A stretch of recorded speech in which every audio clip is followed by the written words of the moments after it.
మన సమావేశం వచ్చిన దానికి కృతజ్ఞతలు తెలుపుకుంటున్నాను. అదేవిధంగా మన మంత్రి గారు రాంప్రసాద్ రెడ్డి గారికి కడప జిల్లా రైతాంగానికి తెలియజేసింది విజ్ఞప్తి చేస్తాను. అంటే ఒకవేళ లోని ఫార్మర్స్ కరెక్ట్ చేసి ఎవరైతే అర్హులు ఉన్నారో వాళ్ళందరికీ కరెక్ట్ గా రావాలని చెప్పేసి మిమ్మల్ని మీ ద్వారా కోరుతా ఉన్నాను. తప్పకుండా అది యాక్షన్ తీసుకుంటారని చెప్పేసి జేసీ గారిని కూడా అడుగుతాను. సార్ నమస్కారం సార్. చాలా మంది మన సభ్యులంతా చాలా సంతోషంగా ఉంది. మన మీటింగ్ ఫస్ట్ నుంచి కూడా రైతులు పక్షపాతుల్లాగా మాట్లాడుతున్నారు. మరి విత్తనం బాగోలేని విత్తనం ఎక్కడ కూడా రైతులకి సప్లై చేయలేదండి. అట్లాంటి వెంటనే ఈ రైతు సేవా కేంద్రంలో కూడా మేము మరి ఆ యొక్క జర్మినేషన్ టెస్ట్ కట్టడం జరిగింది. ఆ జర్మినేషన్ టెస్ట్ కట్టిన తర్వాత ఏదో వెంటనే దాని రీప్లేస్మెంట్ కూడా చేయడం జరిగింది.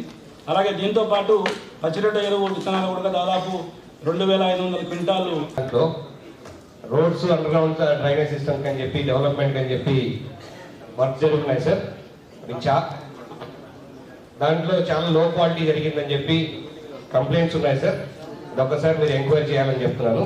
అండ్ వన్ మోర్ థింగ్, ముఖ్యంగా ఏంటంటే 2019 కన్నా ముందు ఇష్యూ అయిన హౌసెస్కి అప్పటి నుంచి దాని మీద బిల్స్ రావట్లేదు.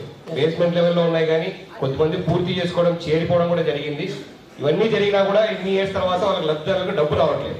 తర్వాత అలాట్ చేసిన వాళ్ళకి ఇస్తున్నారు కానీ దానికి ఎందుకో పూర్తిగా ఇవ్వట్లేదు.